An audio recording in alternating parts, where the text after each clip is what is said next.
મિત્રો welcome to my new vlog. મિત્રો હું મારા નવા વિડીયોમાં તમારા બધા મિત્રોનું સ્વાગત કરું છું। અને જો તમે મારી ચેનલ પર પહેલી વખત આવ્યા હો તો વિડીયોને લાઈક, ચેનલને સબસ્ક્રાઈબ અને વિડીયોને તમારા મિત્રો જોડે વધુને વધુ શેર કરજો।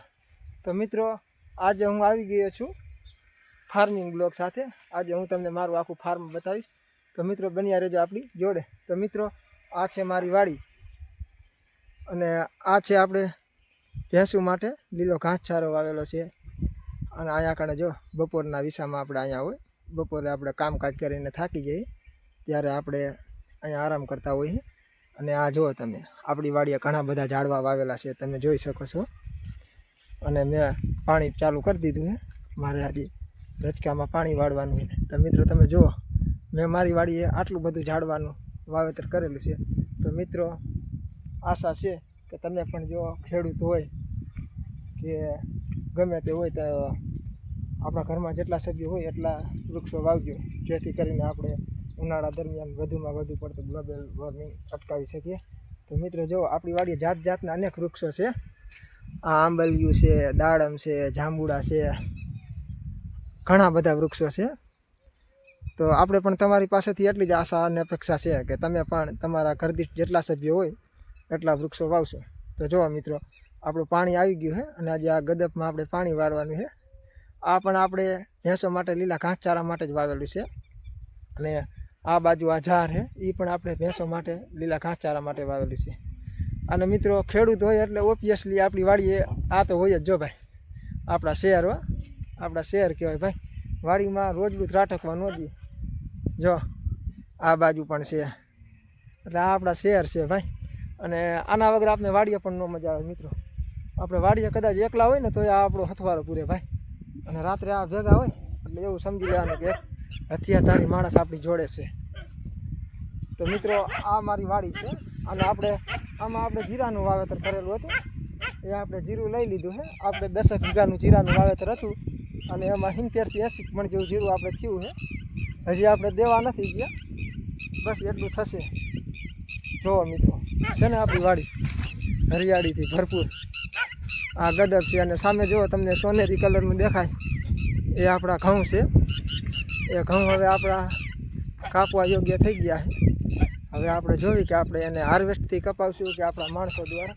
તો મિત્રો બન્યા રહેજો આપણી જોડે, તમને આજે ઘઉં બતાવું। તમે ઘઉંની રોટલી તો અનેક વાર ખાધી હશે, પણ એ વિચાર પણ કર્યો કે આને પકવવા માટે ખેડૂતોને કેટલી બધી મહેનત થતી હશે। તો મિત્રો આજે તમને મહેનત બતાવું। જો હવે આવી ગયા છીએ આપણે આપણી ઘઉં તરફ અને અહીંયા આગળ આપણે ચરમરિયા દાદાનો ઓટો છે। આપણે ચરમરિયા દાદાની પણ પૂજા કરી। અને જો મિત્રો આ છે આપણા ઘઉં। આને પકવવા માટે મિત્રો ખૂબ જ મહેનત થતી હોય, ખૂબ જ ઉગે ત્યારથી માંડીને આપણે જ્યાં સુધી કાપી ન લઈએ ત્યાં સુધી। હવે આપણે આમાં હાર્વેસ્ટ મુકાવી દઈશું, હાર્વેસ્ટર, કાં તો આપણે દાંતરડાથી કાપણી કરીશું અને થ્રેસરથી કાઢશું।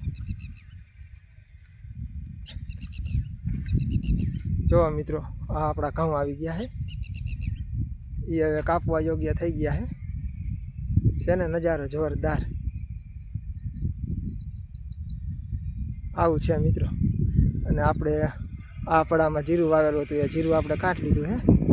હવે આ ભૂસીનો ઢગો એક પડ્યો છે, એને પણ આપણી ટોલી જેદી વાડીએ લાવી તેની નેઠે પાડી દેવું। અને આ સામેની બાજુ જે બાજુથી આપણે આવી આવીએ છે ને હરિયાળી હરિયાળી અને વૃક્ષો, ખરેખર વૃક્ષો હોય એટલે ખૂબ જ મજા આવે। તો મિત્રો કેવો રહ્યો આપણો ફાર્મિંગ બ્લોગ છે ને જોરદાર। આમ જુઓ તમે, આમનો વ્યૂ જુઓ, ખરેખર ખૂબ જ મજા આવ્યો। અને આપણે ખેડૂત છું ને ભાઈ, હું ખેડૂત છું અને મને ગર્વ છે કે ભાઈ હું એક ખેડૂત છું। કારણ કે ખેડૂત રહ્યો એ આખા જગનું પેટ ભરે ભાઈ। ખેડૂત તો જગનો તાત કહેવાય, એટલે મને મારા ઉપર ગર્વ છે કે હું એક ખેડૂત છું અને એક ખેડૂતની સાથે સાથે એક પશુપાલક પણ છું। તો મિત્રો કેવો લાગ્યો તમને આપણો આ આજનો વિડીયો કમેન્ટ બોક્સમાં જણાવજો। અને આપણી ચેનલ પર જો પહેલી વાર આવ્યા હો તો ચેનલને સબસ્ક્રાઈબ અને વિડીયોને લાઈક અને તમારા મિત્રો જોડે પણ શેર કરજો. Thanks for watching my video.